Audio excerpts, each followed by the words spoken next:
about you well. It's not the ribbons in your hair. I don't mind you coming here.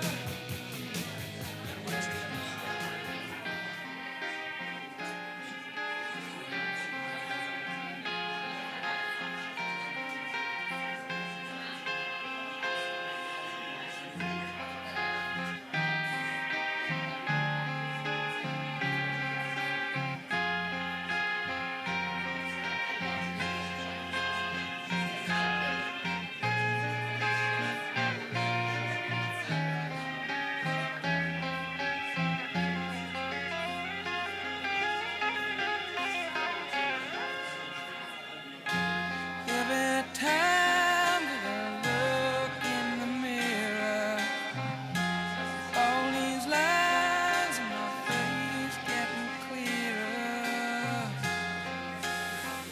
The past is gone,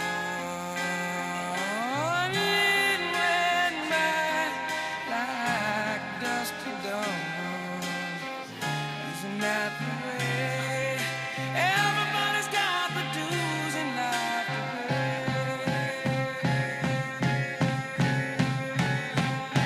Yeah, I know nobody knows where it comes and where it goes. I know everybody sings. You got to lose to know how to win.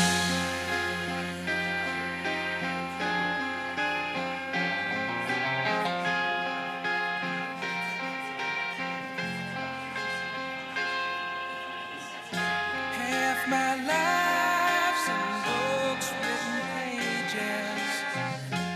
Live and learn from fools and from sages. You know it's true. All the things come back to you. Sing with me, sing for the year, sing for the laugh and sing for the tear. Sing with me, just for today. Maybe tomorrow the good Lord will take you away.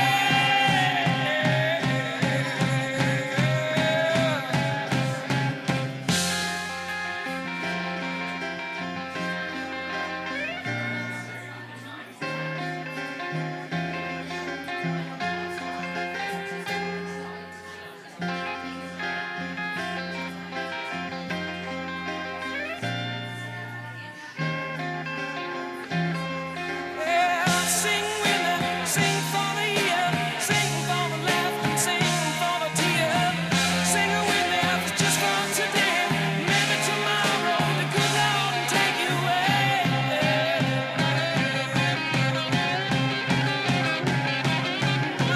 Dream on, dream on, dream on, dream yourself a dream come true.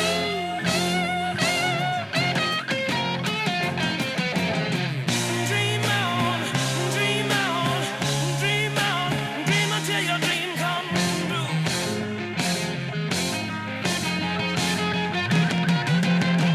Dream on, dream on, dream on, dream on, dream on, dream on, dream on.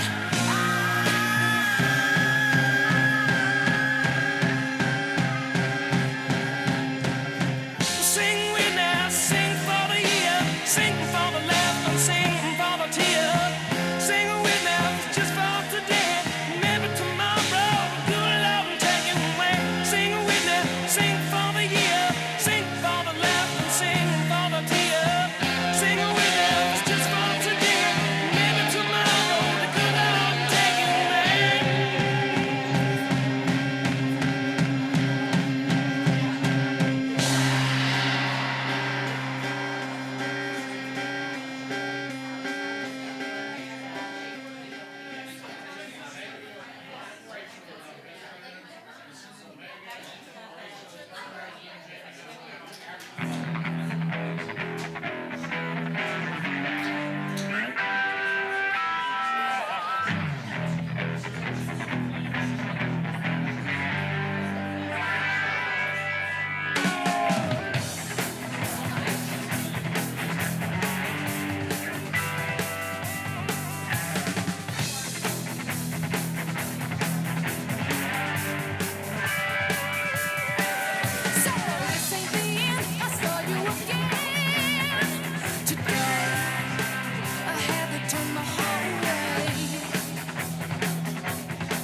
What's going on, Noblesville? Let me hear you. How we doing tonight? Oh, come on now. We got a Saturday night, folks. It's a sold-out show here at the Brick Room Comedy Club. How we doing tonight? I love it, man. I love it. God bless you. Let's keep that energy all night. We'll have a good time. Maybe we'll wake the neighbors. All right, we'll have a good time there. We'll have a good time. I'll be your host for this evening. My name is Sohil Ali, or as I was called by every substitute teacher growing up, Sophia? Is that right? Is Sophia here? Which was weird, because that's what my dad calls me. So, and he's the one who named me. He's like, it's too hard. It's too hard. Why did we do this? It's too hard, man. A little bit about me. I'm from Indiana, born and raised, which means that all the kids that I grew up with today are either youth basketball coaches or married to youth basketball coaches there. That's all we got going on here, man. We love basketball, right? We love it. Did you guys see the IU-Purdue game? Anyone see that? Yeah? Who's your fans? All right. Oh, hey, man. Just take being number one for the rest of the season, you know? Just give us the one win. All right. But no, we love basketball, right? Let me know if you've heard this before, Indiana. Let me know if you've heard this. In 49 states, it's just basketball, right? But this is Indiana, right? You've heard this before? This ridiculous statement, as if we're playing the sport differently than everyone else is. Like, y'all still got the round hoops? Get the heck out of here, man. We're shooting on we got them square hoops now. We're shooting on square hoops. You gotta aim for the backboard there. No, but it got me thinking, man, I love that saying. Got me thinking, what if other states had that for things that they were known for, you know? Like, in 49 states, it's just murder. But this is Florida, you know? Like, we rip your face off down here, okay? We're doing a little extra for you there. In 49 states, it's just an alcohol problem. But this is Louisiana, all right? It's different, man. We drink in the streets and shit out there, man. We drink outside. In 49 states, it's just incest.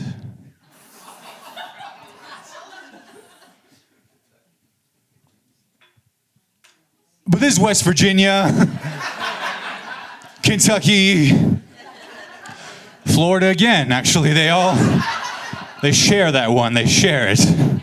It's a lot to be proud of down there. It's a lot to be proud of, man. Speaking of Florida, did you all see this? That Disney is redesigning Splash Mountain. Did you guys see this? Yeah. For those that don't know, they're redesigning Splash Mountain because it's based on a very problematic movie that you can still rent. And but they're redesigning it. But they didn't just close it right away, Splash Mountain. They gave it like a farewell tour, you know? They're like, come ride Splash Mountain for one last weekend, you know? Like it was Kobe's last season, you know? They're just like, come check it out. Ride Splash Mountain for one last time. I'm like, did we do that for other problematic things in the past? Like for one last weekend, you can still refer to them as Indians. Like for, you know, like... For things like that, we'll get you the fast pass and everything. Why not? You know, like, just can't wait to get it out. You know, why not? Yeah, let's see. Hope you've all had a good start to the new year. Anyone make New Year's resolutions out there? New Year's resolutions? Anything fun? Go out to comedy shows. All right, we're good to have you. You know, I did. I made a couple of resolutions this year. I did. One of my resolutions this year. Excuse you. One of my resolutions. Doing all right. Sorry, just like move on. So move on. One of my resolutions this year is to save money, so I moved back in with my parents. Thank you. It's my mom in the back there. It's my mom. Thank you. Yeah, we got salmon for dinner? Thank you. All right. But no, I wanted to save money, so I moved back in with my parents. But that broke my other resolution of improving my mental health. So... I'm 50-50 on that one, you know, 50-50, all right? You take what you can get, you know? Moving back home at 24, it's like living in an escape room with a bed I used to pee in. And like, I left here once, I don't know if I can do it again, you know? Like, just unpacking my trauma, one clue at a time in this facility I call the home. I mean, like, did this wall always have this many holes in it? Something happened here. It did. No, you guys are great, man. But a little bit more about my parents. My parents are from Afghanistan. And that's usually the reaction that gets right there. That's just holy moly. Never anything fun. Afghanistan, you know, it's never like, oh, interesting. Oh, or oh, exotic. Oh, it's like, oh my God, is your family okay? Like, they're doing all right? Blink twice if you need help, buddy. You want to talk about it? But no, it's all right. I mean, they're doing all right, man. They're doing all right. My parents are from Afghanistan. Like I said, I was born here. And every time I tell people I'm Afghan, I always get the same question. You know, it's like, oh, you're Afghan, huh? Have you ever been? I'm like, my friend, have you ever gotten the news? Like, just once, the past 20 years would have really told you that you can't exactly study abroad there, okay? Let's just... There's not pamphlets. Visit Afghanistan, you know? Take a tour of the Hindu Kush Mountains. Mind the bodies, mind the bodies.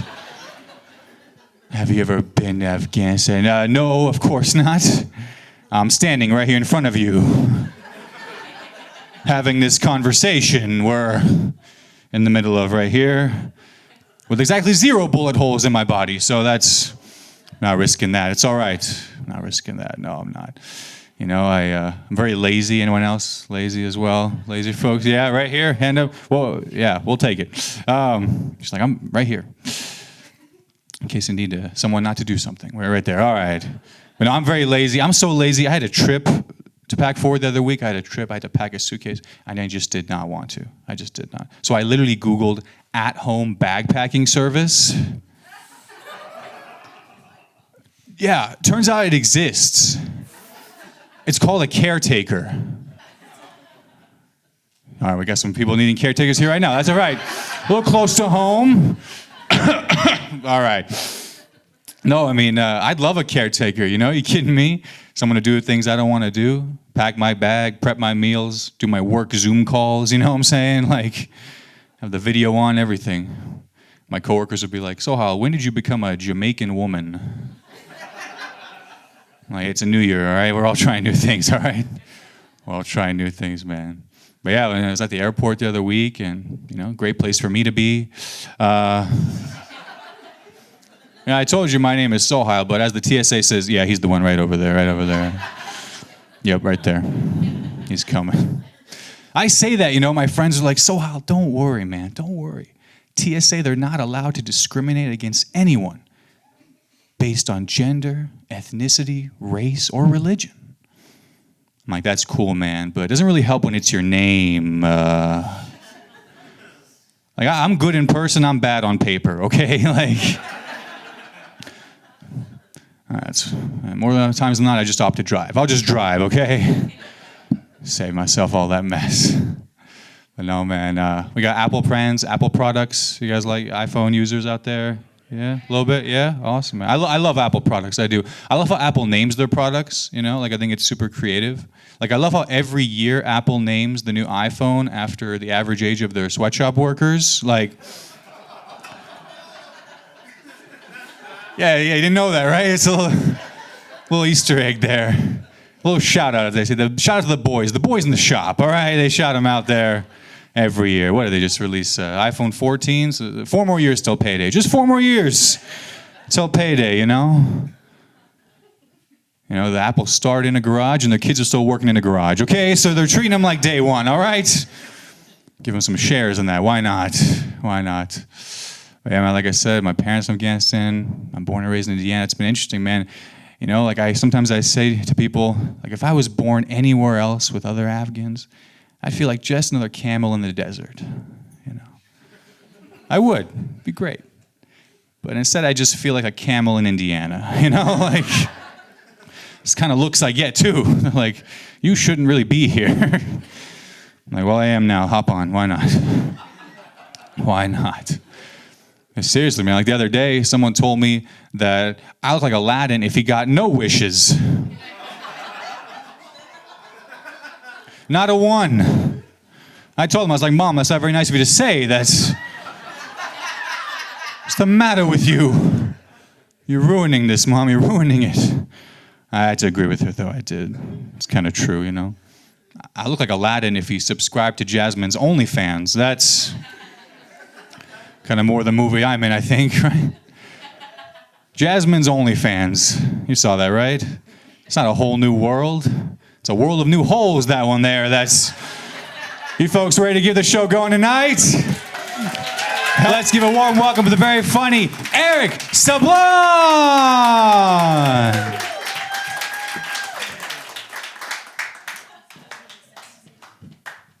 I stayed over at Sohil Ali's house last night, and I didn't bring a change of clothes, so this is what we get. Oh, man. Thanks for coming out tonight, guys.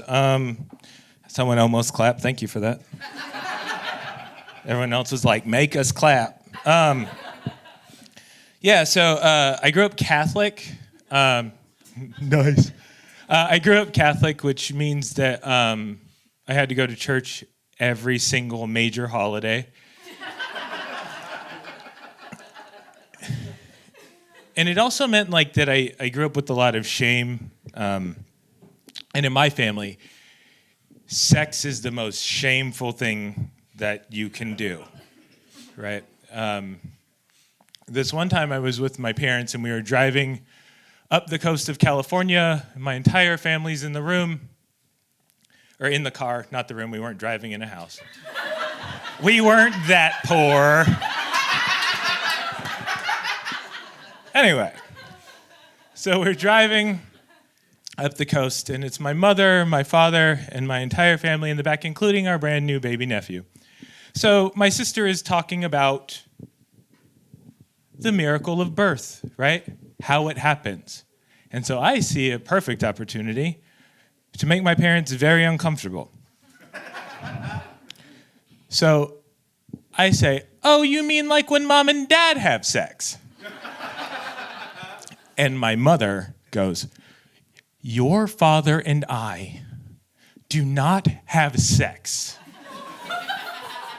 And then my dad goes, your mother and I have never had sex.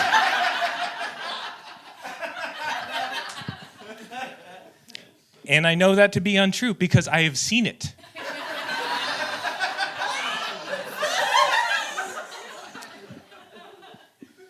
But because sex is so awkward in my household, like I didn't know the intricacies of it. Like I had general directions, right? Like I knew where I was going. I didn't know how I was getting there, but...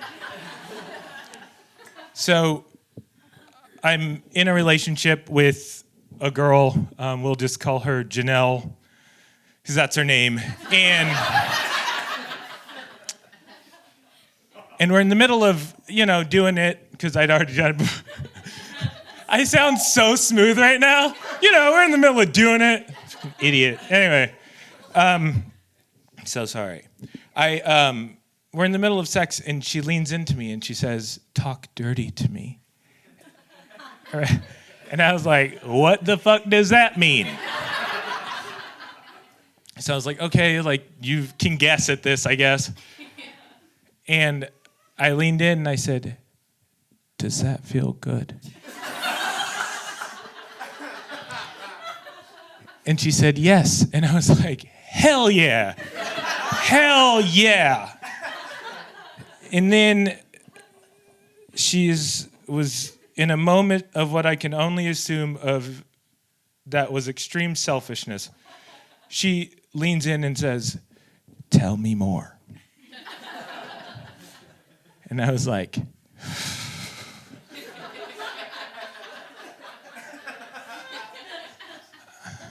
one second.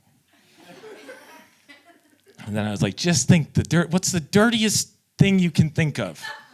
What is the dirtiest thing you can think of? And I lean in, and I swear to God, I look her like in the eyes, and I feel weird doing this to air. Sorry, sir.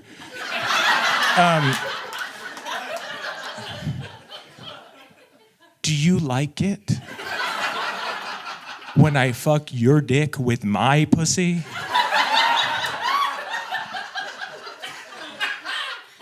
She said, yes.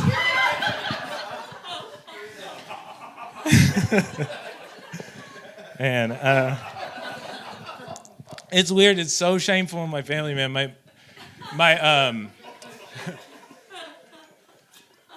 And also, I should let you know, like, I know that I caught my parents having sex because I've been caught having sex and I know what that looks like. Do you know what I mean? Like, too many times. I'm sorry. You're like, I didn't need to know that about that guy. For instance, this one time, and this will very much explain to you about who my mother thinks I am. My parents were gone at the casino, like all good Asian parents. And they know that they do that. So they're gone. So I think it's a fine time to have my girlfriend over, right? And so she's doing... Okay, before I tell you this, I got to tell you this part because I don't want to sound like a selfish person. I am not afraid. I'm not a man who's afraid to get his lip dirty. If, like I spend a lot of time wondering, like, why they don't call it a lick job. So, like, just understand that, like, if I was a fictional character of any kind, I would be like, nom, nom, nom, nom, nom, nom, nom, nom, nom, nom. I love pussy. No, no, no, no, no. Just so you guys know where I stand on that subject.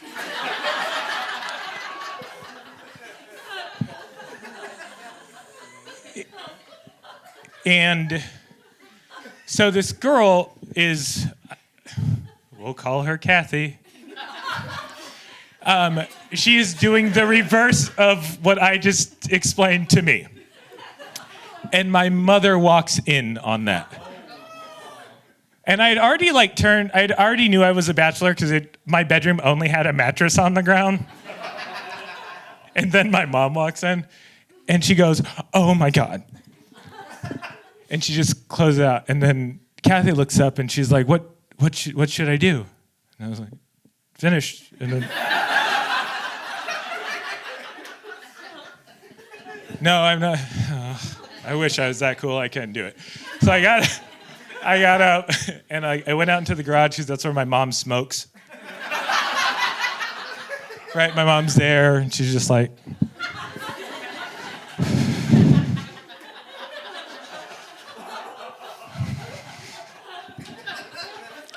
And like I walk out into the garage and like I don't have my own cigarette, so I take one of my mom's Virginia Slim Ultralights. I light it. I'm sitting there and it's like dead quiet, dead quiet. And my mom says, "Don't make her do that to you."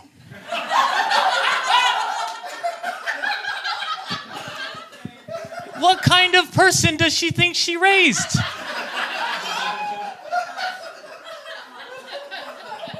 Like my mom assumes I'm aggressively asking women for blowjobs all the time. Oh, man. Yeah. The crazy thing about like being like from my family is like I'm the only white person in my family. Like, I know you're confused, right? So let me explain to you. I was born with this strange condition called two brown parents, right? But what is inside does not match what's outside. Sir, close your eyes.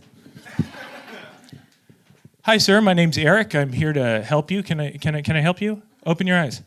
This is not what you thought you were gonna see. You didn't. You thought maybe someone from New Jersey. Right? This is Ray Romano talking to you right now. That's not. But because, and I kind of deep down always knew I was white, but it was like really affirmed by my mother. My mom, it's so true. My mom, growing up, I grew up in Southern California. Everybody told me I was white. I would be called Twinkie. I would be called, Yeah, it's fine. I think it's funny too. Just all sorts of things. Like I didn't get any of the freedom of it, you know? Like inside I was like, that's my job. I should have that. And no one, okay. It's a room full of white people.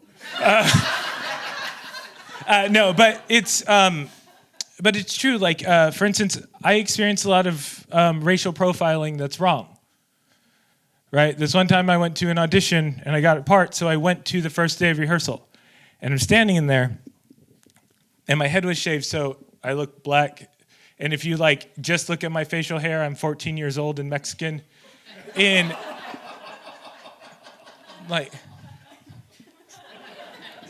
so I'm there and my head's shaved and I'm standing like this.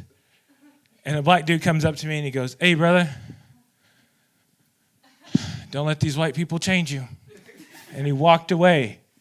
And then I was standing there and I opened my arms and I looked down at my Lynyrd Skynyrd t-shirt. Fucking got me, dude. It's weird. It's confusing as shit. I forget that I'm Asian sometimes.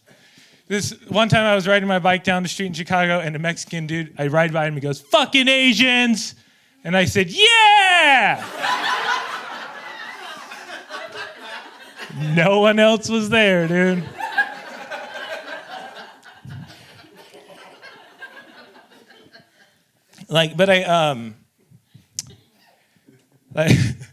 It's funny, I decided to go full white. I married a white lady,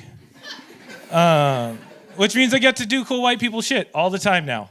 Sorry, I spent all summer on a pontoon boat. Fuck off.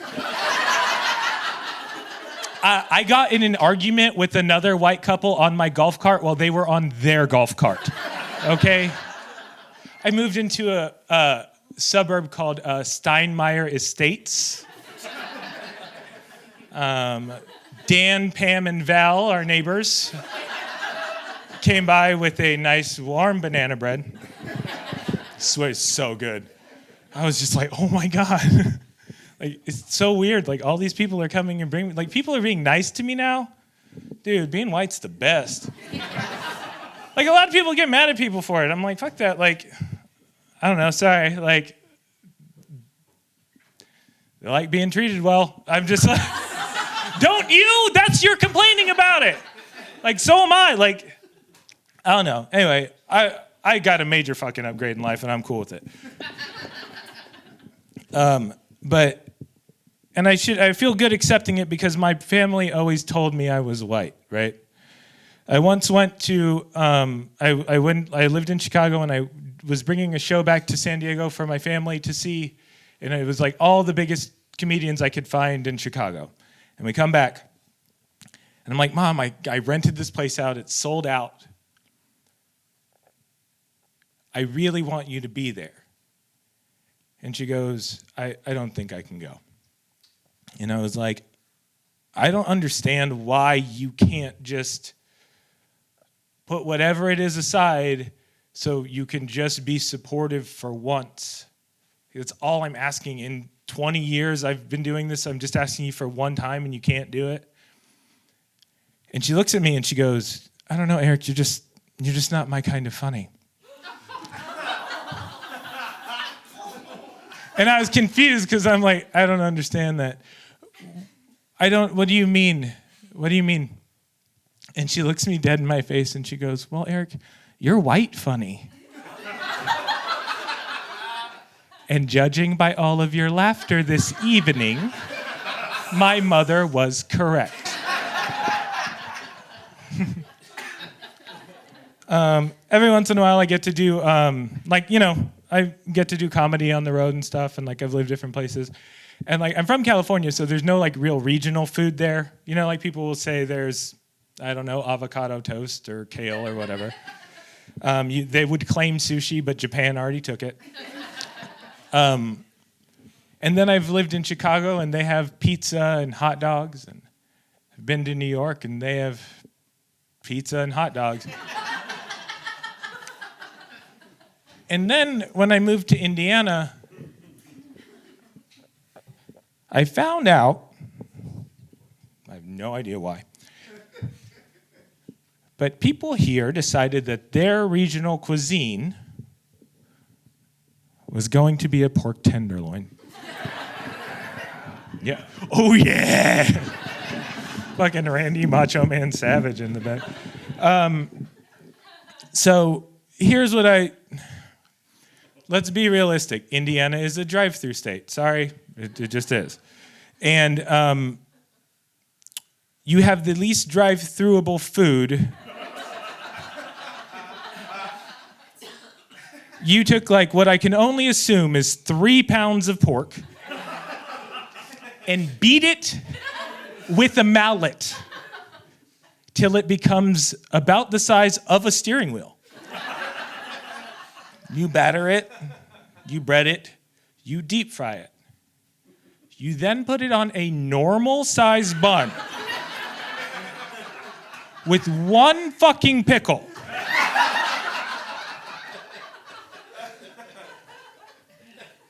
And they serve it with the fork and knife. What the hell is the bun for? Anyway, like, you're driving through, you leave New York, you eat a hot dog, you pass Chicago, you get a slice of pizza, you go through Indiana, and you're steering with your knee because you can't get to the steering wheel around the pork tenderloin. It is too wide. And you're just looking at it. It's really good. It's really good. I can't wait to get to the pickle.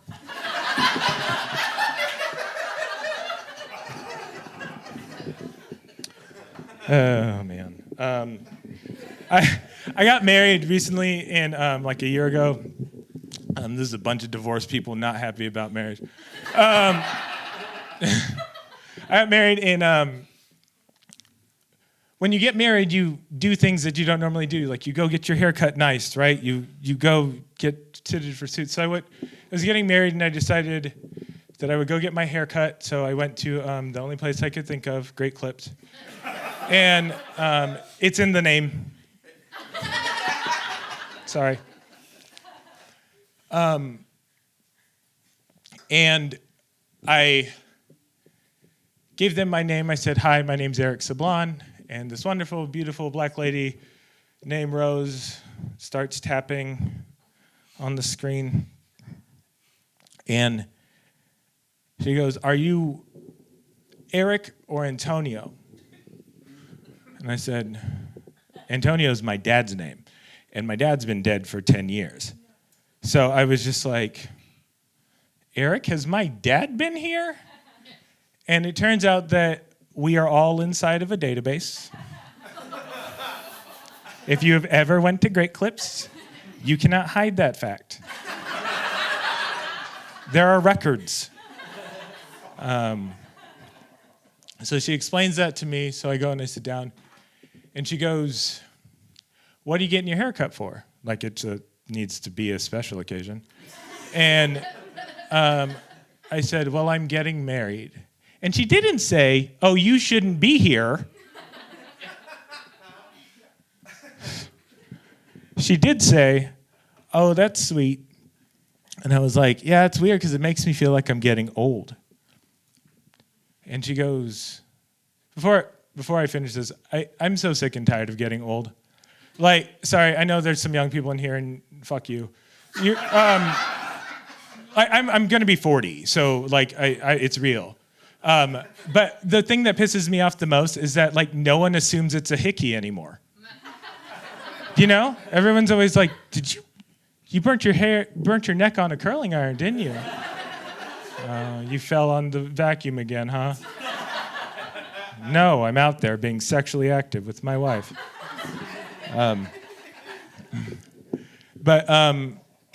So Rose, I say I'm scared of getting old, and Rose looks at me and she spins me around. And if you've never been spun around by a powerful black woman on a chair,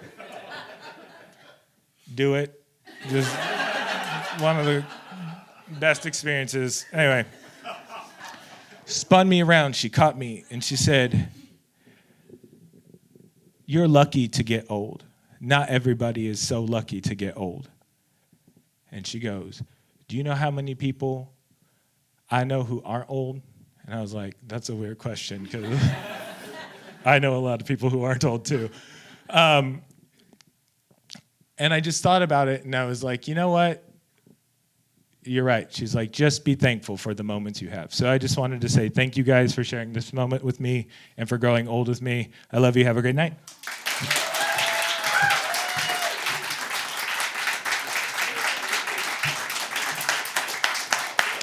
One more time for Eric Sablan, everyone. Oh, let him hear it.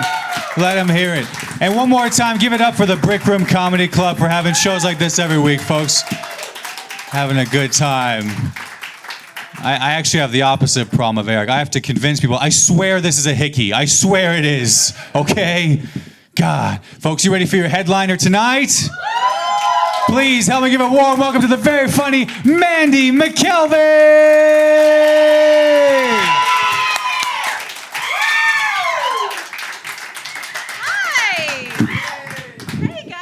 Noblesville, thanks for having me. Hi, you might recognize me from the bathroom a moment ago. I couldn't hold it anymore. I was trying to time it out, but it didn't work. Hi. I see so many people. Well, I do not. That's a lie. I don't see anyone. You are jet black right now, but I can't see shit up here. I can see like 5 head silhouettes is all I can see. But earlier when I went to the bathroom, I looked at you. And I could see so many people that I did not know or recognize. And I love that. I love it when people don't know my jokes. So that is my favorite kind of person. People that don't know my jokes. I'm a what they call a Midwestern road comic. I just drive around the middle of the country all the time to tell my jokes, which means that every week I'm in a different place, which means every week I have to apologize for my voice sounding so racist. And I am sorry. I don't think this is acceptable or nothing. This is just what I got. It sucks because I know Indiana is just as trashy as where I'm from. But y'all didn't get stupid ass voices, and I don't think that's fair. Y'all just sound like people on TV. I hate that because it just, imagine yourself just going on a trip. Imagine you just go on a trip to I don't know, Seattle, and as soon as you show up there, they go, "Are you from fucking Noblesville or some shit?" Can you? Well, that's what it's like when I travel. No, if you don't have a stupid ass voice, that's another thing you didn't know you should be grateful for. Please be more grateful for it. Just imagine having a mullet stuck in your throat. It means I can't ever sound smart. And I want to sound smart so bad. It sounds cool. I think that's probably why I didn't try harder in school. I knew how it was going to work out. I mean, just think of it. Imagine I could be a doctor. I could be in a white lab coat giving a TED talk right now, and nobody would give a shit. No, I could be I'm a doctor. I'm the good one. The good kind. I did it. I did the thing you've always wanted. I cured cancer. That's how good of a doctor I am. It was actually pretty fucking easy. I got it all summed up here in this formula. I'm going to explain it to you now, but I would have lost your asses 15 minutes ago. All anybody hears when I talk is NASCAR. I fucking love it. So should you. Here is why. And I just draw a picture of a car. But I'm okay, there's 4 whole wheels on this son bitch. All right. Check out that engine right there talking about vroom vroom. Okay. Now this whole thing is just going to be just tearing ass, just turning left, scattered, smothered, covered. Okay. But that's not the important part. Here it is. Check out that decal. Yep, that is a number 3. Rest in peace. Questions? Nobody cares. And it's not just smart. Like, I always wanted to be classy. I played with, like, way too many Barbies growing up, which led me to believe there would be, like, sequins on a Tuesday, kind of a life, you know? I want to be classy so bad, but honestly, the classy ship sailed long before I ever spoke my first words, because my fucking name is Mandee. There's nothing you can do with that name. Imagine if I was a doctor. I'd just come up here and be like, hey, you guys, I'm Dr. Mandee.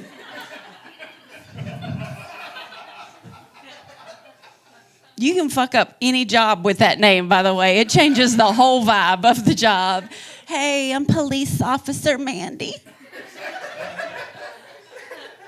Construction worker Mandee. It's all just a slutty Halloween costume. I'm a fucking nurse. It sucks because, like, I mean, well, you know, audiences are so nice to me. Oh my God, people. That's one of my favorite things about comedy. People are so kind to me. I don't know why some comics have like such an adversarial relationship with the audience where they're like fucking fighting and making fun of each other. That shit does not happen to me. People come up to me after the show and genuinely try to help me. I love it so much. I've had 3 humans who did not know each other in different cities come up to me after a show and go, hey, you're an adult now. You don't have to go by Mandee if you don't want to. You can go by Amanda if you want to. And they're absolutely right. I could go by Amanda if that were my fucking name.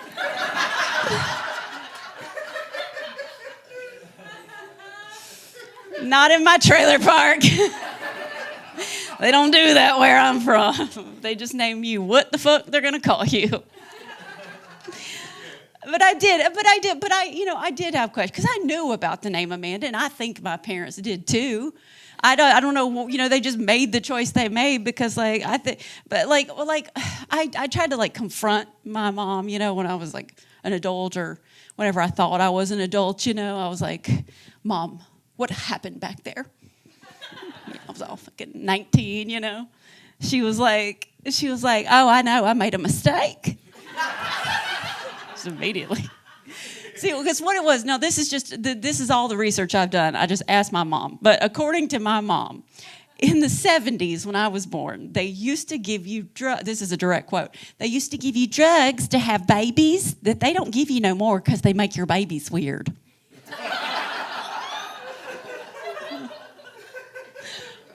Which would explain a lot. But, you know, so according to her, in the 70s, you did not have to be mentally, emotionally, or physically barely present to give birth to a child. They would just knock your ass out for like 3 days.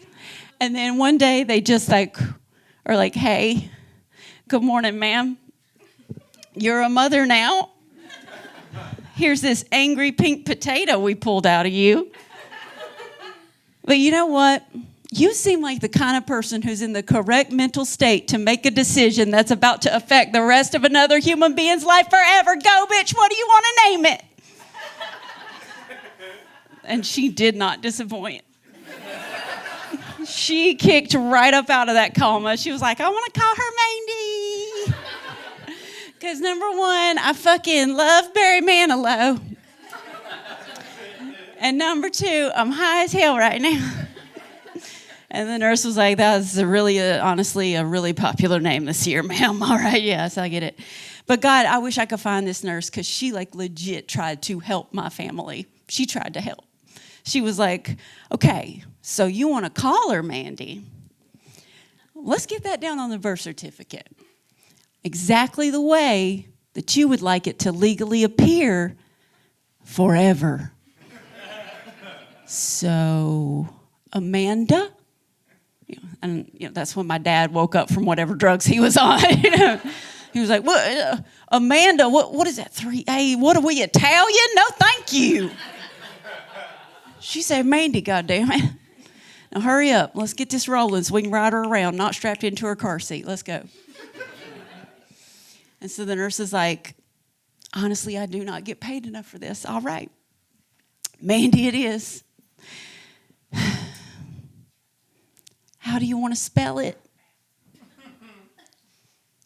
And if you've not picked up on the plot of this joke by now, it's that they didn't fucking know how to spell it. So they just sounded it out. Now, luckily, my mom took the reins here, and she is by far the brains of this couple. She was like, "Well, I know how to spell man. That's M-A-N. My dad, he's dumb, but he's supportive. He was like, "Fucking nailed it, honey. Keep going." She's like, "Okay. M-A-N-D-E-E-E.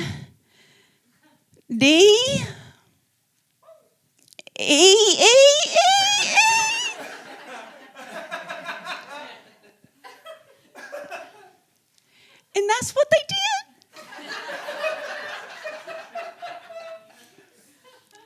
Y'all, my name is M-A-N-D-E-E.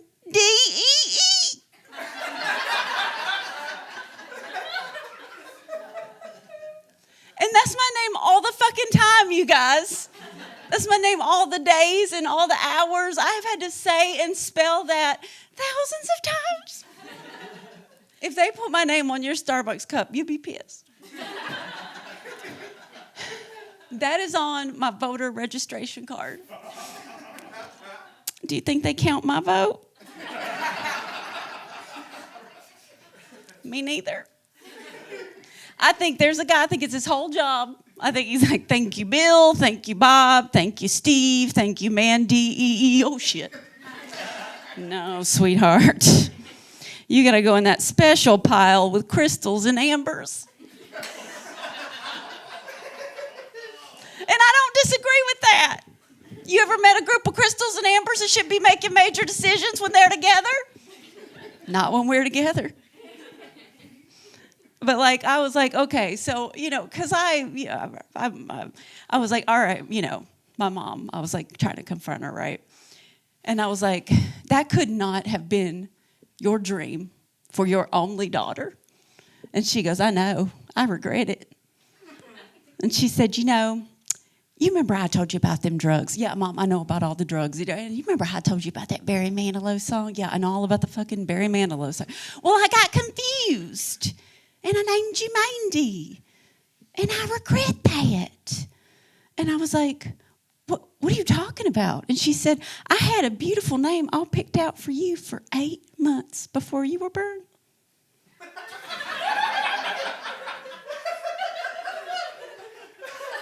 said, "Are you telling me I had a real fucking name? One you thought about? One I don't know, maybe you looked it up in a baby name book, it had a meaning? Maybe my grandma cross-stitched it on a pillow? Shit, maybe it was something I could even find on a keychain one day. I'll never stop looking. What was my real name supposed to be?" And she goes, "Oh, shit, I don't remember, but it was a hell of a lot better Mandee." Oh, my God. And so, flash forward to now, because, this is how I turned out now. And I don't, I would make more jokes about it, but I'm still taking this in. This is an ever-evolving situation. I've recently become a middle-aged lady, and I still thought I had a good 30 years left before I morphed into this Disney villain. I can't see your faces, so I can't, I really need faces for this, because, some people are like, "Yeah, I know what you're talking about," but some people are like, "I know exactly what the fuck you're talking about." Since some people think I'm knocking myself, I'm not knocking myself. I'm still an attractive lady, but don't I have that look like it's fading, more? Yes. Yes. You do look like it's fake. Like I have to find a young, fresh girl somewhere, you know.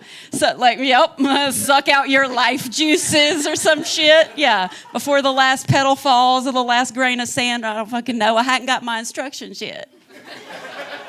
I don't know how to do this yet. Yeah, because I've recently become a middle-aged lady, and being middle-aged was not something I ever considered a single day in my life. It sounds crazy, but it's like I didn't think it was real. I used to call people middle-aged as a slur. And I'm really eating crow now because I did not think I would get here. I don't know what I thought. I was a young woman my whole life. But I used to think all the time about becoming like an old woman one day. Oh, I thought about that all the time.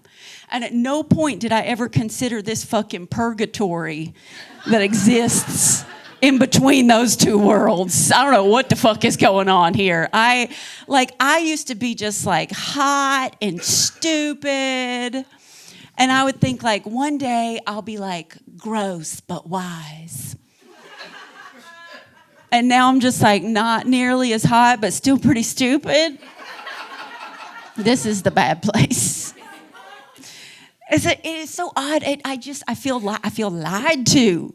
I feel like I was not told. I feel like people were given misinformation out a bit about getting older because nothing is going the way I expected it to. Like I was led to believe that getting older was like this overall gradual process where everything on your body just slowly changes at like just a fucking glacial pace to where if photographs had never been invented, you might not even notice that it was happening. And everybody in this room over 40 knows that was a bullshit lie from hell. From hell. From hell. I can't see you, but thank you. From hell. That was a bullshit lie. All my shit is going at different rates. Nothing rapidly different rates. Aging is not a nothing, everything. Like being naked in the mirror is such a mindfuck now. I look like somebody Frankenstein together a bunch of ladies from different decades. Nothing. I look in the mirror and I'm like, I just look in the mirror and I'll be like, well, that's still 20. Well, that's 40. Well, that's 70. Jesus Christ. I don't even care how old I am. I just want all my shit to match again.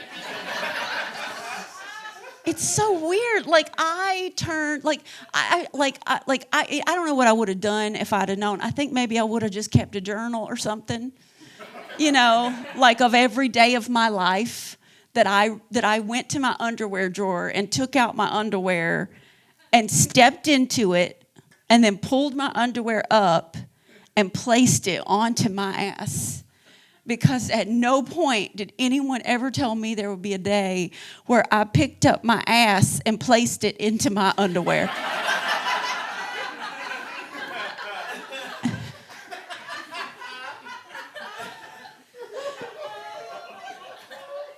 And I didn't even notice it the first time it happened.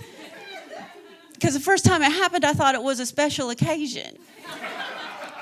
You know, like I think it happened to me the first time it happens to a lot of women. I thought it was a special occasion because I was putting on shapewear.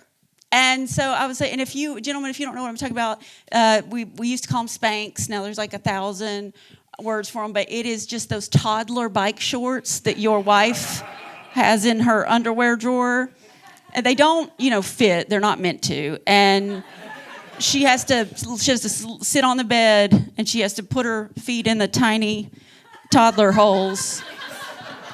And she has to do this sitting down because if you try to stand up, you'll die. And she has to go, and then she has to just sort of slowly, and then and at this point you can't even tell. It looks just like a band around her because they're all rolled up on themselves. And she gets them to here. She gets them to here. And when she gets them to right here, the bend of your crotch leg right there, That's when she gets them here, and then she stops. And then you have to reach up you have to make a hook with your hand. And you have to reach up under and pull up your whole ass cheek. And you got to get under there. You got to touch some stuff. You got to take the temperature. You pull up your ass cheek, and then you place it into the pocket of the bike shorts. And then you Godspeed on the rest of the way up, because that's the widest part of your body. But when you get them on and then you put your dress on, you stand in the mirror and you say to yourself, what a special night. What a special night. Because in the beginning, you only do that for the specialist of outfits. So if you're going through all that trouble, it's a big night. It's a big deal. And you're like, wow, I'm going to look amazing. What a special night. What a special evening. But then, fast forward to a Tuesday at a PTA meeting and your wife's wearing her long sleeve panties. And that's right there. That's where mine end. Right there. It's in there. Right there. Not that you're all not special. You're very special. But this outfit really did not require that kind of compression. I don't know what it is. It's like everything just went at different rates. Like when I became middle-aged, my hair turned gray immediately. Within seconds turned gray. But my face, and maybe just for today, but it's still fucking hanging in there. But I probably am more in shape now than I was when I was younger. But now, no matter how hard I work, no matter what I do, for some reason, my arm still does this fuck shit. What is that? What is that? Don't look away. Don't look away! Look right at it. This is not a horror movie. It's not, oh my God. Don't look away. I know. You're not, and I know you don't see as much of this as you would think because gentlemen, that is because women have shielded you from this your entire life. You know how your mom always wears a cardigan in the summer? She not cold. Search your heart. You know she's not cold. That woman's been in menopause for 25 years. She might never be cold again. And that's the problem. That's why men aren't used to seeing it, because we women, we act so weird about it. It's such a natural thing. It happens to every woman. Literally, over the age of 40, there's only 5 women on the planet with nice arms, and the rest of us look like this shit. But we act like it's like we're the only one. We act like start acting weird and covering it up. And now I'm not weird to the point of cardigan in the summer weird yet, but I still do weird shit. I don't wave at people anymore. I would never. I'm not even fucking friendly anymore. I would if I saw somebody I know. None of that. Nope. None of that. Hey, never again. That might be why middle-aged women are so loud. We don't use our arms. We're just like, hey, girl! Hey! Over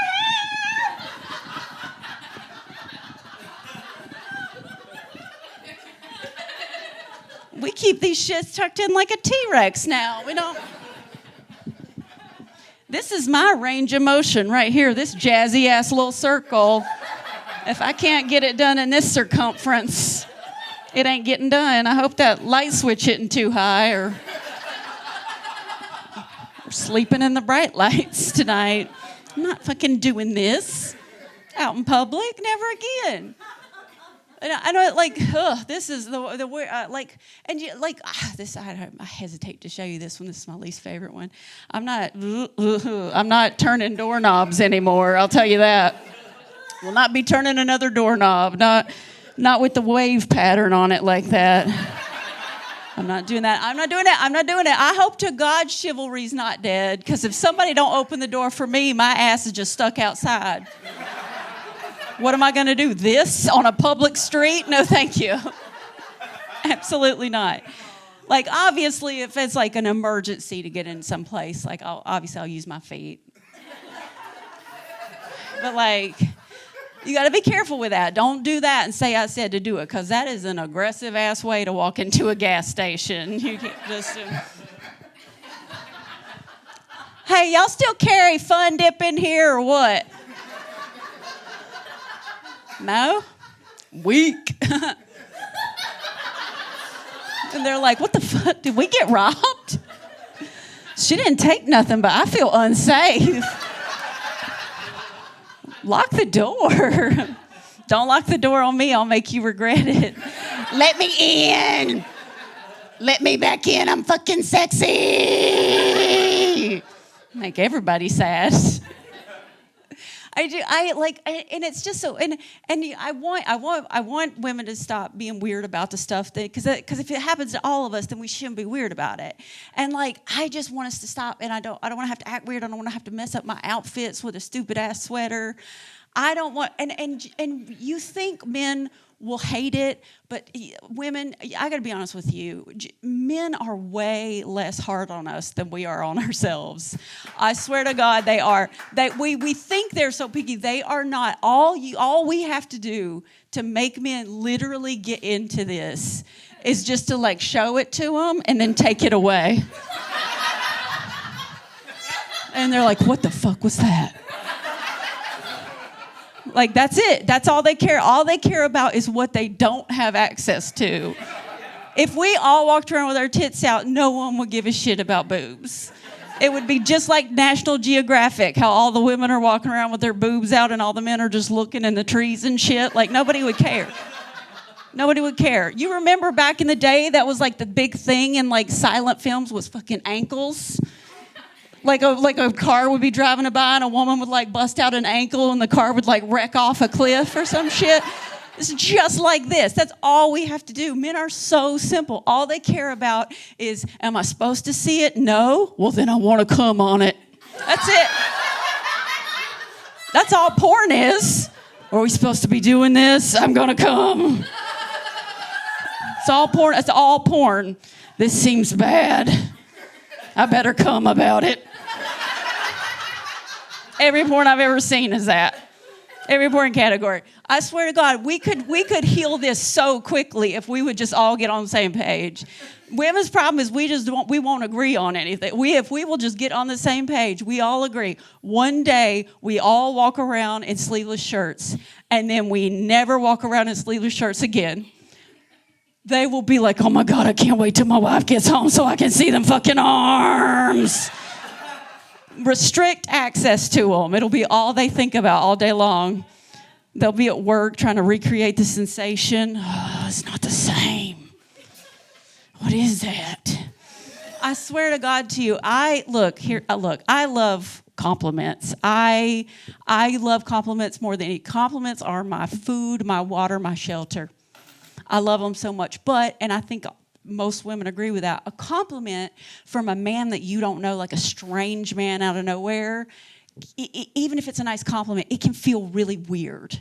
It can feel not great because, like, you don't know that man. Like, you don't know what his intention is behind the compliment, right? So, like, you know, because, like, some men could, like, be complimenting me, and I'm like, okay, is he into me, or is he just, like, sizing me up to see if I'll fit in his van? You know, like... You know, like, does he really like my skin, or is he just seeing if it's loose enough so he can wear it? You know what I mean? Like, you know how you don't know. Like, some men, you're like, what is this about? What's really behind this? You know, and it could be a not sexual compliment, and it still can be weird. Like, if a strange man just walks up to me out of nowhere and is like, I like your smile, I'm like, get out of my mouth.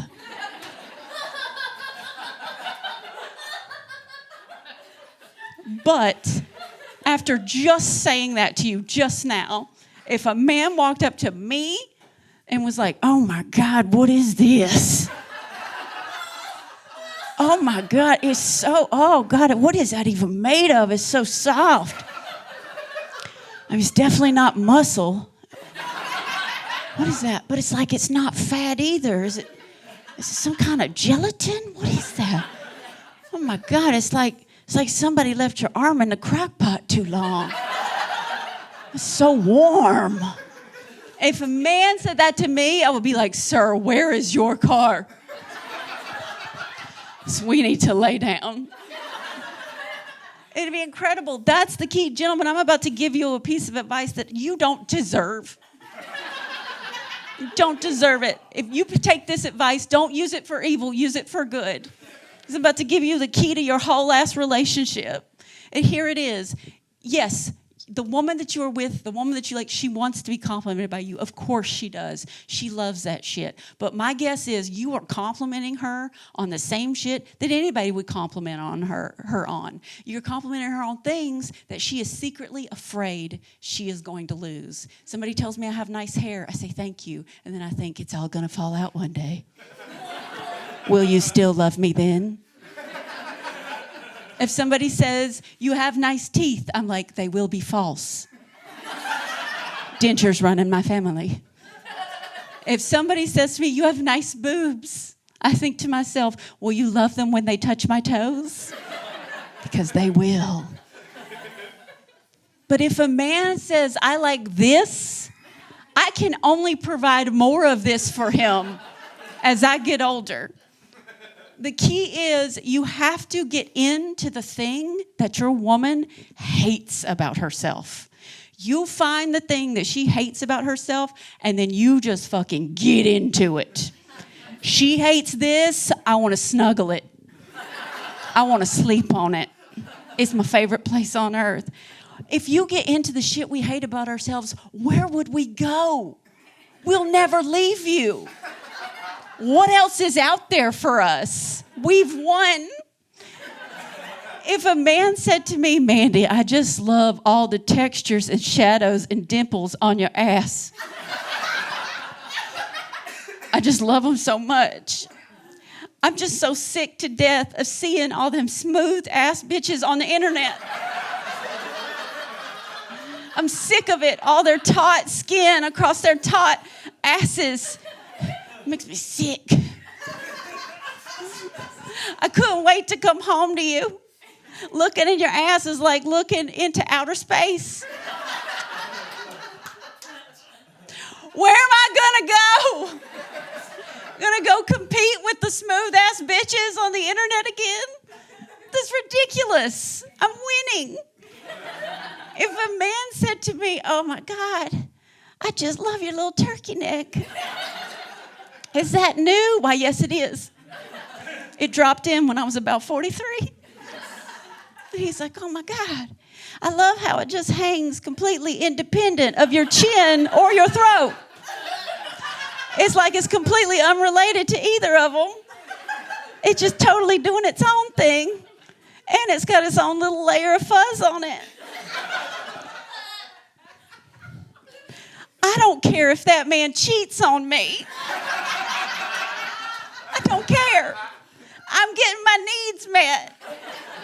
Give a shit what he does. He's my favorite. Y'all just don't understand that. You get too stuck on boobs. But I do. I'm just struggling to figure out my body. It is constantly changing at this age, quicker than I ever realized, in weirder spots than I was ever prepared for. And now I'm dealing with a new thing on top of it, because just a couple of months ago, and this was not like a planned thing, I had a breast reduction. Oh, that's so nice. Thank you. No, that's actually a very appropriate response, to be honest with you. It's a very appropriate response. Because, like, you know, I mean, it's only happened a couple of months ago. It was very unexpected. I had an issue, and it resulted in a breast reduction. And so I didn't have time to process it. So I've been talking about it a little bit on stage for the past couple months. And, you know, sometimes people will be like, woo, you know, which is great. That's like, you know, supportive, girl power, your body, your choice. That's very appropriate. And sometimes people like you will be like, that doesn't sound like my business. No, thank you. I'll just wait until she tells me how to feel. Which is also very appropriate. Thank you. Very appropriate. None of that is what happened in Cleveland 2 weeks ago.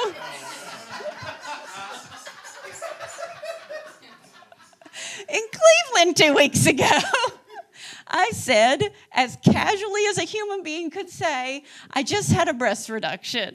And I looked, and there was a woman sitting maybe about where you were, and she had fixed her hands to start to give me a supportive, good for you. Yay. She fixed her mouth to give me a woo. And I saw her and she, ooh, but she couldn't get there. She couldn't make a sound because before her hands touched, 19 men in the front row went, no! No, God!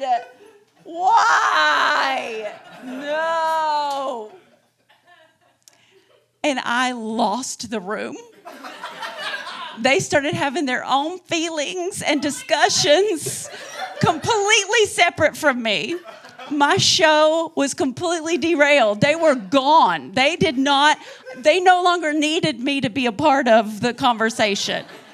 And you would think I would be so mad about that. And it would. Normally, something like that would make me so mad, having like men react like that. Because, I mean, if you haven't, look, you got to know something about me. My favorite thing in the world is shitting on men. It's my favorite. I love it so much. Listen, gentlemen, I know. Sometimes it hurts and it sucks. I get it. It is my favorite thing in the world. It is, oh my God, it is the Snickers bar of my mind. Some people do heroin. I shit on dudes, and I can't stop. I'm addicted. I'm addicted to the feeling of it. And to be honest with you, it is an amazing way for a woman to be able to tell who the good men are and who the bad men are in the room immediately. Because the minute I start shitting on dudes, all the bad dudes start arguing with me. But all the good dudes just lay back and let me finish. They're just like, yeah, that makes sense. Yeah, I get it. I do. I get it. Yeah, I tell them, I'm like, look, y'all, the more you fight, the more this is going to hurt. But they don't get it. They want to argue. It's such a great way of finding out who's cool and who's not cool. So you would think, as much as I love shitting on dudes, that moment when all those 19 dudes in the front were just like, no, you would think I would have just been ready to tear into them, but it wasn't like that. They weren't saying no to me. They had forgotten I was there. They were literally grieving. They were privately grieving. They didn't even know I could hear them.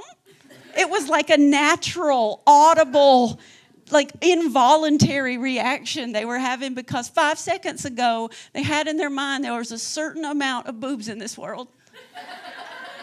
And now they have heard that there are less. And they were devastated. And as I couldn't even make fun of them, I was like, oh man, men are not okay. It was the first time I felt deep empathy for men. I started trying to console them. I wasn't even doing jokes anymore. I started trying to literally console the men in the audience, trying to talk them out of their sadness. I was like, no, listen, you understand. It wasn't like what you think. It was not all big boobs are good boobs. And they were like, you shut up. You shut up. Don't even talk about boobs like that. Don't even talk about them like that. And I was like, no, it's okay. I tried to make them less appealing. I was like, you guys, it wasn't like an aesthetic choice. It was a safety issue. There was an issue. And they're like, do you get a second opinion? Like no. They were like, I was like, look, I tried to make them like discuss. I was like, look, no, listen. It's not the kind of boobs you're thinking about. One of them was determined to get to my shoe. She had been working on that for 20 years, and she was halfway there. And the other one was always trying to make a wide left turn. Just, you know how like a semi has to swing out to the right before they... You know, that was like, they were not, and they were like, no, shut up. Don't talk like that. We missed them. I heard one man in the back, he didn't even think I could hear him, but it was so quiet while they were grieving. I heard one man quietly in the back say to himself, but where did they go? A question I never thought to ask my doctor. At no point during that surgery, I was like, what are you going to do with them? And then I was like, shit, what do they do with them? Where do all the boobs go? I was like, well, God, I'm assuming there's a medical dumpster somewhere. And then it hit me, they probably have to have security for that medical dumpster because of all the dudes that try to get in there and just motorboat them one last time. Oh, my God. Goodbye, titties. Goodbye forever.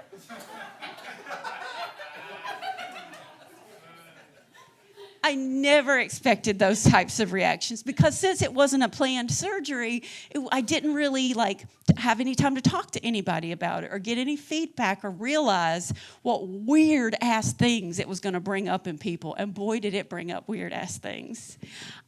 So a couple months after the surgery, I was like, pretty well healed, and I was like gonna go on a date and stuff, and just so you know, like over 40, if you're over 40, or if you're over 40 but you're not dating, here's what it's like. Oh, dating over 40.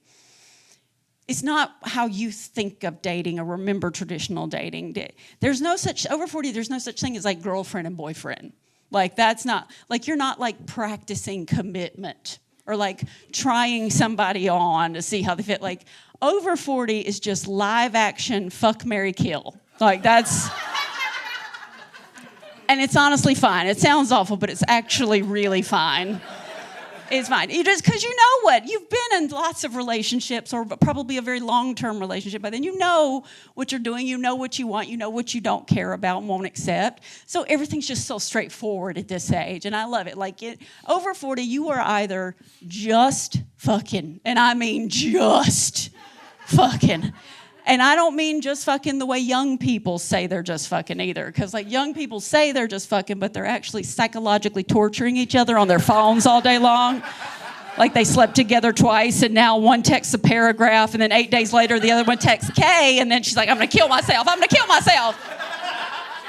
Like, you've seen how young people are just fucking, right? It's a nightmare.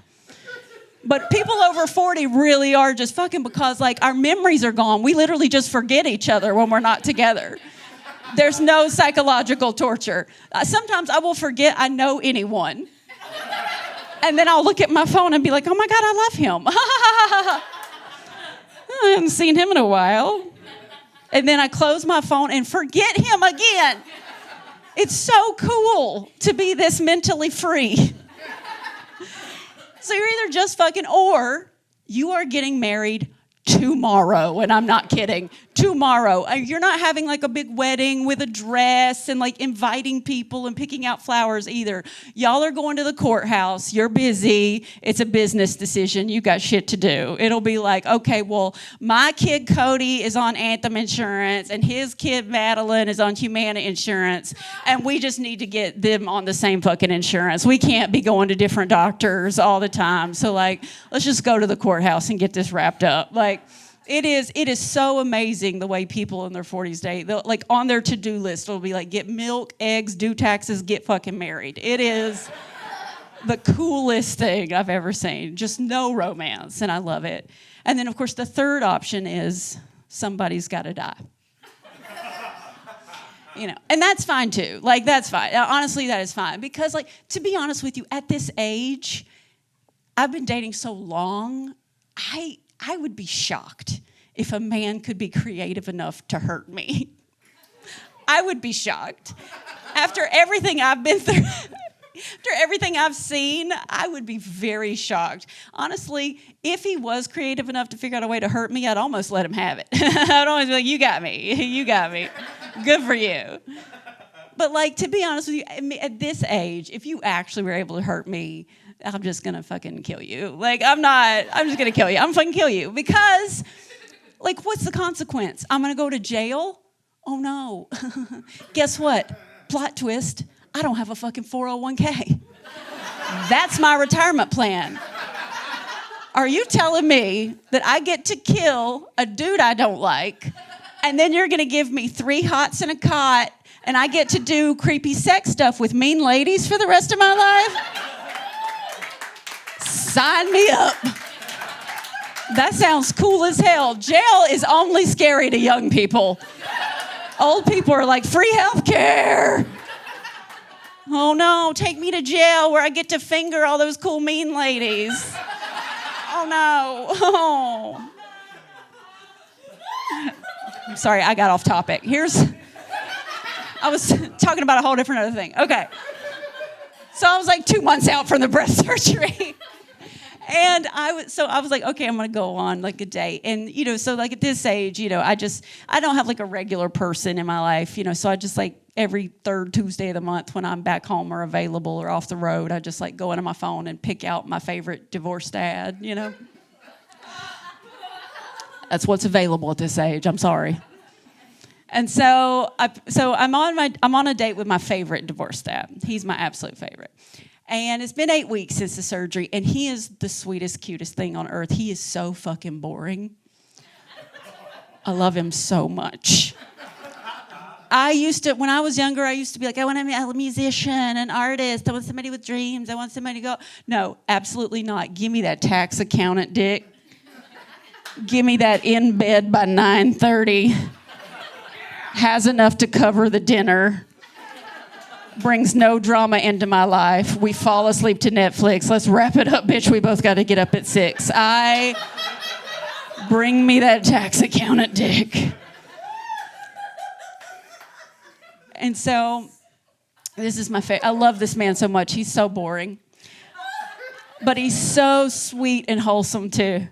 And so we're having dinner, and he's asking me questions about how I'm feeling, how I'm doing, how I'm healing. I'm telling him all about the surgery. This man makes it through an entire 2-hour-long conversation over dinner. 2 hours before he finally gets up the courage. So how long did they say it was going to be before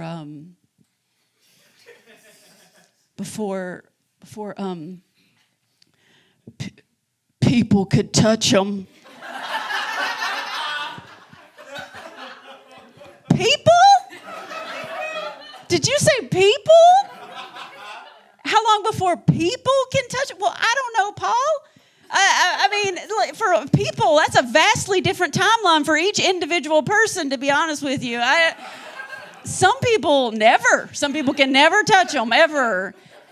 Some people used to touch them. They can't anymore. Like, what do you mean? Like, yet another thing I didn't think to ask my doctor as he was wheeling my freshly chopped up ass out of the OR, and I'm all morphined out. And at no point did I go, doctor, wait before you leave. How long before people can touch them? You see, there is a line of people outside the hospital, and they are just clamoring for a squeeze of these titties. You gotta help me, doctor. Come outside with me. We gotta assign them numbers. They don't know when they can touch them.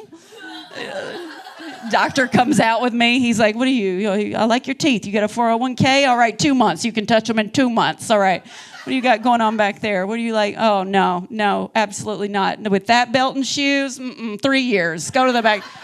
See, you, all right, I like what are you talking about? Wait, you play the guitar? Back of the line. Like, I don't know. I was like, Paul, are you asking me when you can touch them? He still couldn't admit it. In general. Me, you, in general. And I was like, me? Are you asking when I can touch them? The person who washed them before I came. Are you asking when I can touch my own titties, Paul? I wouldn't stop. I couldn't stop. I knew how uncomfortable he was, and I knew what he was asking. And what was even funnier to me is that wasn't even what he was really asking. What he was really asking was, when can we have sex again? But he is such a boring, regular-ass, middle-aged, straight, wonderful man that in his brain, there is no such thing as sex without titties. He never even thought of it. What he didn't know is that I was in perfectly good condition from the waist down. He could have always been touching it, if you know what I mean, but he just didn't think to ask that. I knew what he meant, but I just couldn't let him off the hook. It was too funny to me. I just stayed on him until I was like, no, are you saying if you want to know when you can touch them, you ask when you can touch them, Paul? Finally, he was like, how long before I can touch him? And I was like, I don't fucking know. Buy me a present and you're in. I don't know. I didn't ask, wash your hands first. I don't fucking know. I still don't know. I didn't know the answer ever. I just wanted you to be uncomfortable. But I'm navigating that. I'm navigating my new middle-aged body. I'm navigating the fact that now I have much smaller, higher up titties that might be reminiscent of something I would have had when I was 20 if I didn't get whatever those 2 weird sacks of flowers were I got. And I'm navigating this world with a new body, and at the same time, all this amazing stuff has been revealed to me in middle age that no one told me about either. No one told me about the good shit about middle age. I don't know what it is. I don't know if you literally just like all the give a fucks just slide right out of you because we have to go to the bathroom so much now, or like what is going on with it, but so much good. And maybe they didn't know because like when I was little, I was basically taught that if a woman made it well into her 40s, never been married, no kids, that would be like a tragedy. And I kind of thought that too, to be honest, until I got here. Y'all, it turns out I have recently become the perfect age to where my dating range has opened up by 20 years on both fucking sides of my actual real age. I have a 4 decades wide age setting on Tinder. I'm just cleaning the internet. And I know everybody hates online dating. Maybe some of you have tried online dating and you had a bad experience. If so, I apologize. It may be because I already fucked everybody. I'm sorry. I am sorry. I am having so much fun. Because everything, they make you think that when you get older, like you're going to dry up and your options decrease. None of that has happened. Literally, every single thing that was always available to me is still available to me. And by that, I mean men in their 20s and 30s. They're still available to me. Still, occasionally, a man in his 20s will still approach me. I don't go for it because, obviously, like, he could be into me or he could be the baby I gave up in high school. So it's like, gotta stay safe out there, or like men in their 30s fucking love me. Men in their 30s love me, but I don't trust that either. Because like, I don't know what that is. Like they really love me. Like I think to them, I'm like maybe like just old enough for it to be naughty, but not old for it to be gross yet. Do you know what I mean? I don't trust them. And besides, like men in their 30s are sneaky. They act like they're so much more evolved than men in their 20s, but they're not. These men do not have dental insurance. But they have a subscription to the WWE network. It's the same price. It's $9.99. I'm not going to fuck that guy. I'm not going to fuck that guy again. But even when I turned 40, it wasn't like I magically started to get it. When I turned 40, I was still dating the wrong way and totally unhappy because I was dating the only way I knew how, like I'd been taught. I was taught dating. You look for somebody that you have a bunch of stuff in common with. That's what I taught. That's what I was taught. That's what I thought was realistic. That you'll be happy. You'll have stuff in common. And that's not it. Listen, when I turned 40, I started looking for a guy that was like me. In his 40s, never married, no kids. I thought that would be a unicorn. And I got the word unicorn mixed up with the word is a fucking serial killer.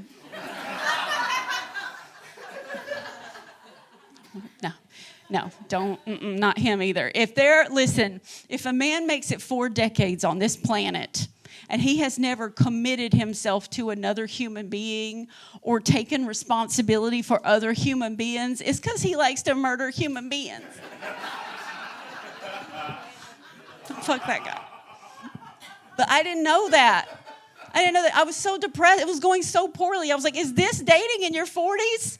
I have to stop looking for the man I'm going to marry and just start looking for the man I'm going to let kill me? What's going on? I had accepted my fate. I was on a date with a man, and I walked into his bathroom. First time I ever went over to his apartment, I walked into his bathroom, and it was sparkling clean, which is a big deal for a woman, right? We go in that bathroom. We want to know you're responsible and not disgusting. So I go in the bathroom, sparkling clean. I walk in, I'm like, oh, he cleaned up for me. But the more I looked around, I was like, I don't think he cleaned up for me. I don't think he's ever pissed in here. And then I was like, well, where is he pissing? And I was like, oh, yeah, probably in that mass grave of big dummies like me in the backyard, of course. And I was like, no, I gotta know. I had to do the ultimate test. I bent down, I took my fingies, and I swiped them across his baseboards. Because only serial killers and my mom clean their baseboards. I swiped them across his baseboards, and they came up minty fresh, not a speck of dust. Thank you. Oh, thank you. Somebody gets it. Minty fresh. I got chills down my spine. I accepted my fate. I was like, I'm ready to die. This is the one. He's very accomplished. We're going to look beautiful together in our pictures on the internet. When Nancy Grace puts us on a 72-hour news cycle, I'm going to be the hottest dead lady in America. I try to hype myself up. I was like, this is the one, dummy. Now go out there and get murdered like a champ. Talk myself in the mirror. Wear my hair like a wig, you Patrick Bateman fuck. So I walked out of that bathroom ready to die. And he did not disappoint. He walks right up to me. Hey, I just remodeled my basement. Would you like to see it? I was like, would I? I'll lead the way. Oh, it's dark down here. Can I call my mom first? Only he didn't kill me. He just dated me for a year and hurt my fucking feelings. And everybody in here over 40 knows that's way worse. Don't hurt my feelings at this age. Just kill me. Much rather die than start over again. But it finally happened. I finally stumbled on to the correct group of people, the most beautiful people to ever enter the world of online dating. And that is, as you've already been informed, divorced dads. These beautiful, do I have a divorced dad in the room? I can't see you. You got to be audible. I can't see you. Sound from the divorced dads? Yeah. Fuck yes. Look, you're about to think that I'm about to make fun of you, and I absolutely am not. I misjudged you. I really did. I didn't pay any attention to divorced dads. I used to think, it wasn't even that I thought something was wrong with them. I just thought, we wouldn't have anything in common. Because I don't understand, alimony and child support and kid schedules and who picks her up from karate class and who pays for his braces. It just sounds so complicated. You said you'd pick him up at 4:59, but you picked him up at 5:01, and now we got to go back to court. What? That, I just was like, we won't have anything in common. But here's the trick. Here's the secret I didn't know. You don't have to have anything in common with a divorced dad to get along with him. Because divorced dads don't give a fuck about anything. They are so beaten down.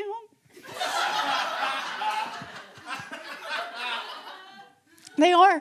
They spent the last 15 years of their lives sacrificing everything mentally, emotionally, financially for a woman who hates his ass now.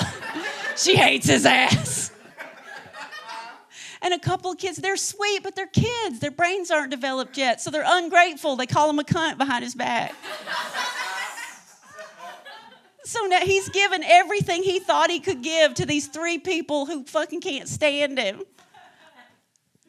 All I have to do to show up, all I have to do to be successful on a date with a divorced dad is just show up in a pretty dress and say, thank you for this drink.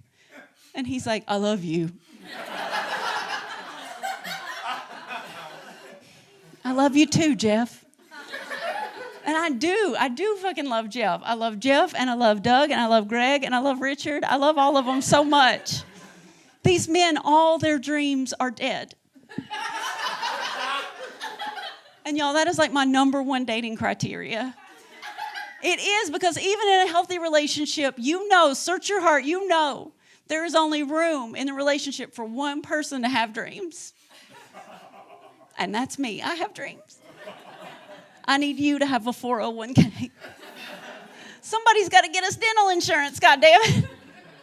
But I love them so much. Like these men, these divorced men, they have skills that just aren't privy to the rest of us. No disrespect to the single men in the audience. No disrespect to all the women that I adore. But like there is a magical set of skills that get bestowed on divorced dads. I don't know if it's just they've spent so much time trying to save money for their families, or if they've just been hiding from their families in the garage for 15 years. But they just have a sense about things. This is not a joke. I didn't have to write this. This happened. I pulled up on a date with a divorced dad. I drive up into his driveway. When I pull up, he's already just out there standing on the porch. Thank you for getting that. Here's what I mean. Here's why she laughed. Here's what I mean. It looked like some real dad shit to me. Do you know what I mean? Like, he didn't have anything to do out there. Like, here's what I mean. You know those men who, if they're not physically cutting grass, they're emotionally cutting grass, you know?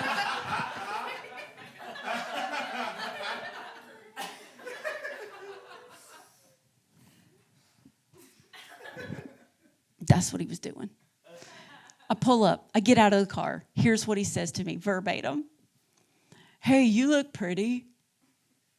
But the way your car kind of vibrates when you brake, I think your rotors are warped.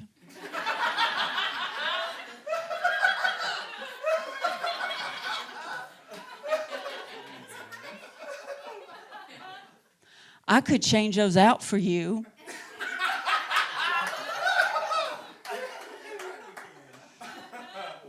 I said, I don't know what the fuck you're talking about, Jeff. But I'm like super turned on right now. Oh my God. I think you need to get back in the house, Jeff.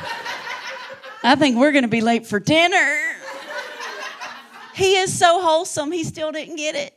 He goes, oh, well, we don't have to go to dinner if you don't want to. I could just heat us up some meatloaf if you like that. Man, fuck yeah, I want some meatloaf, Jeff. Did you just tell me you are going to fix my brakes and make me a meatloaf? What other kind of good-ass ideas you got, Jeff? I don't want to go on a date. I want to do everything on your fucking to-do list. Good-ass idea machine Jeff out here. Spontaneity. Hell yeah. Hell yeah, Jeff. I have never seen my apartment through the eyes of a divorced dad before, and it was a thrill ride. Every single one of them walks in the same way, like they're thinking of buying it, you know.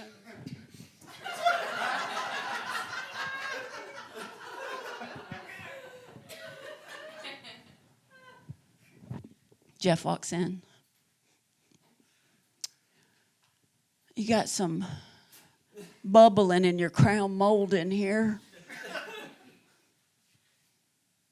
I could buff that out for you. I still don't know what the fuck you're talking about, Jeff. But I'm going to suck your dick. I'm going to do it. And I did it too. I sucked it with my heart. I mean, obviously my mouth was involved, but you ever suck a dick with your spirit? You just so proud of you, Jeff. Thank you. You know, and you guys have got to understand, that is the absolute highest praise coming from me, because I used to absolutely despise sucking dick. Oh my God, I despised it. Yeah, I was a late bloomer. I was well into college before I was sexually active. And so I was literally in college with all my girlfriends in the dorm, and I was like, hey, y'all, we're not like actually like sucking a dick, right? That's like crazy. And they're like, what are you talking about? Like, yeah, we're sucking a dick, yeah. And I was like, no, I know we are, but I mean, you mean it like a metaphor for how we feel about him. You know, like I love him so much. I could just suck a dick. I just love him. Like that is what you mean by suck a dick. And they're like, what the fuck are you talking? No. Mandee, we're sucking a dick. And I'm like, no, I know what you're talking about because I've seen that on TV, but that's CGI, that's special effects. We can't actually do that. Like those are athletes. Those are stunt women on TV. We don't actually do that, us. And they're like, Mandee, I don't know what to tell you. We're sucking a dick. And I was like, well, okay. So the first time, I swear to God to you, the first time I ever did it, I thought it was a prank. The first time I ever sucked a dick, I thought all my girlfriends were about to jump out of the closet and be like, oh my God, she fucking did it! Oh my God, she did it! Oh shit, she put her mouth where the pee comes out, oh shit!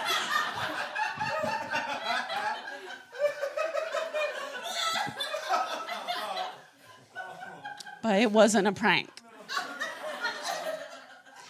And it was expected. I hated it. But it turns out I finally get it now. I didn't hate sucking dick. I was just sucking the dick of men in their 20s and 30s. I was sucking the dick of men who didn't deserve it. If you were a man in this room and you were in your 20s and 30s and you have ever received a blowjob, that was stolen valor. Stolen valor. You need to give it back. Give it back. You didn't earn that. You will one day turn 40, get some skills, you'll earn it. Not right now. Not right now. Because now I love it. Now I give it out as presents, gifts, thank yous. For just, basic home and auto repair. And I'm happy to do it. I wish more than anything in this world I could unsuck a dick. That's my dream. That's my dream. I wish that were my superpower. You know how some people are like, oh, I wish I could fly. Some people are like, I wish I could move things with my mind. Nope, not me. Just wish I could unsuck a dick. And with it, also obviously like remove the memory from both of us that the dick, had ever been sucked. That's all I want. Right now, my dream is that there is some asshole sitting in his apartment in Louisville, Kentucky. And he just thinks to himself out of nowhere, God damn, I dated Mandee McKelvey for like 4 years. Did she really never suck my dick that whole time? That's right, I never did. You're remembering it correctly. I didn't do it because you didn't deserve it, you psycho, Scott. Oh my God, I'm so sorry. We have to go. We have to leave. This became a marathon of a show. God damn it, thank you for waiting and getting through this and probably holding so much pee. All right, I'm going to get us out of this. Here's what we're going to do. This is dumb, by the way. If you're an aspiring comedian, do not do what I'm about to do. This is a recipe for disaster. I am going to go back for a joke I set up about an hour and a half ago. I shouldn't do it because a lot of you are different now. You seem quite drunker than you were when we started. So if this doesn't go well, it's not your fault. If this doesn't go well, don't worry about it. Just delete. Delete it. And just remember us as we were now. When we loved each other. And we all agreed that no one under 40 gets a blowjob. All right.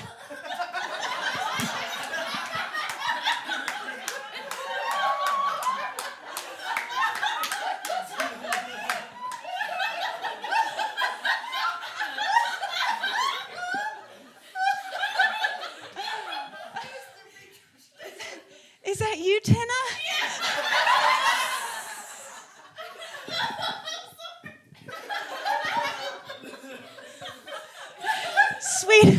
Sweet baby Tina's chuckle of guilt. No blowjobs under 40. Uh-oh.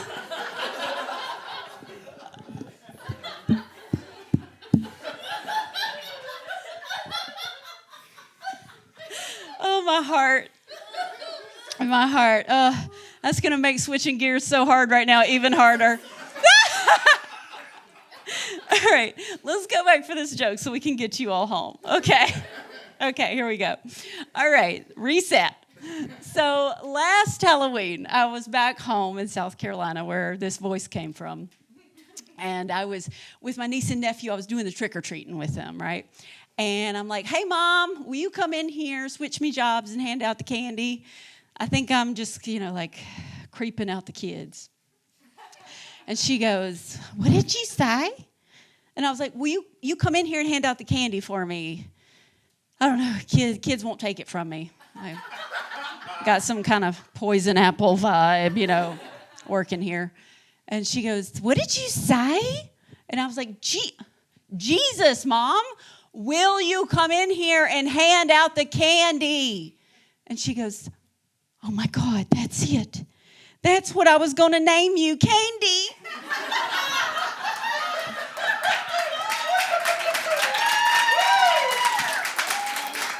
Thank you so much, Brick Room. What a fantastic crowd you were. Please be safe getting home.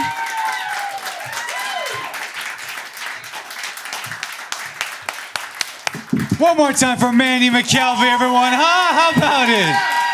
What a night. And one more time for your feature acts, Tennant McDonald, Eric Sablan.